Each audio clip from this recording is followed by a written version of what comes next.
Bienvenidos a Nulla Dies Sine Verbo. Hoy vamos a hablar de gramáticas de la época moderna, porque la gramática existía como una ciencia desarrollada en la antigüedad. Y hubo una persona que se dedicó a rescatar esta ciencia para aplicarla a una lengua vulgar, una lengua romance. Y la primera lengua que tuvo una gramática completa fue la lengua castellana o española. ¿Quién fue su autor? Antonio Martínez de Cala y Jaraba, más conocido como Elio Antonio de Nebrija. Fue un humanista español que nació en Lebrija, como no, en 1444 y murió en Alcalá de Henares en 1522.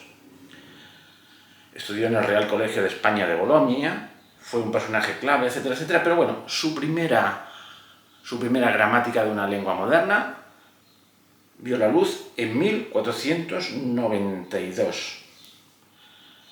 Y también escribió luego un diccionario latín-español en el año 1494.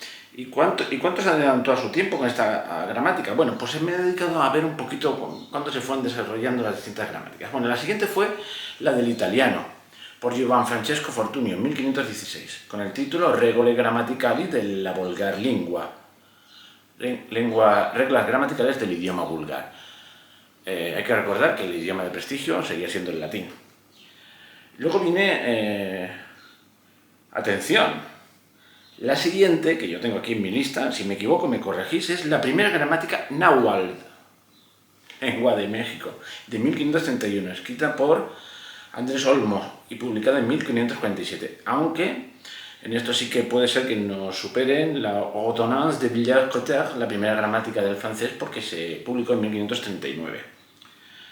Luego está, en 1560, la gramática o arte de la lengua general de los indios de los reinos del Perú.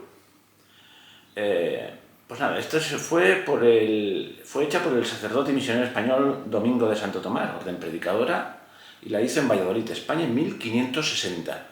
La primera gramática del inglés fue en 1586. Bueno, la del alemán me la he dejado, pero también es muy posterior. Cuando Antonio de Nebrija dijo en 1492, a raíz de la publicación de su gramática, dijo que la lengua siempre es compañera del imperio. Uno dice, quería imponer la lengua a todo el mundo. No, porque la concepción de imperio era muy distinta. Pero eso lo dejaremos para otro momento. Todo el mundo estaba de acuerdo con eso, pero fijaos que dentro de ese imperio no hubo problemas para que se hiciesen unas gramáticas en las lenguas de los indígenas de las civilizaciones recién descubiertas. No quiero ofender a nadie. Náhuatl, las lenguas del Perú, etcétera, etcétera. Mientras que otras reconocidas lenguas europeas pues tardaron mucho más en tener su propia gramática, ¿vale? Concretamente la del francés, que es la siguiente, pues tardó casi un siglo más. Lo cual no quiere decir que el castellano sea mejor ni que seamos más listos, sencillamente que hubo un momento en que aquí se hacía alta cultura. Y eso para que nos quitemos los complejos. Por cierto, el primer diccionario monolingüe también es castellano. ¿Qué quiero decir con esto, monolingüe? De una lengua moderna, que hasta entonces, bueno, el primer diccionario nos podemos remontar a la época babilónica, donde había diccionarios de correspondencia entre distintos idiomas, y el francés-latín, latín-español o castellano existían ya esos diccionarios, pero el primer diccionario de significados, lo que entendemos por un diccionario. ¿Qué significa esta palabra? Voy a mirarlo. Y tenía un nombre que es el siguiente: El tesoro de la lengua castellana o española. Así se llamaba. Y es de 1611, el primer diccionario monolingüe de una lengua moderna. ¿Qué os parece? Es un dato interesante.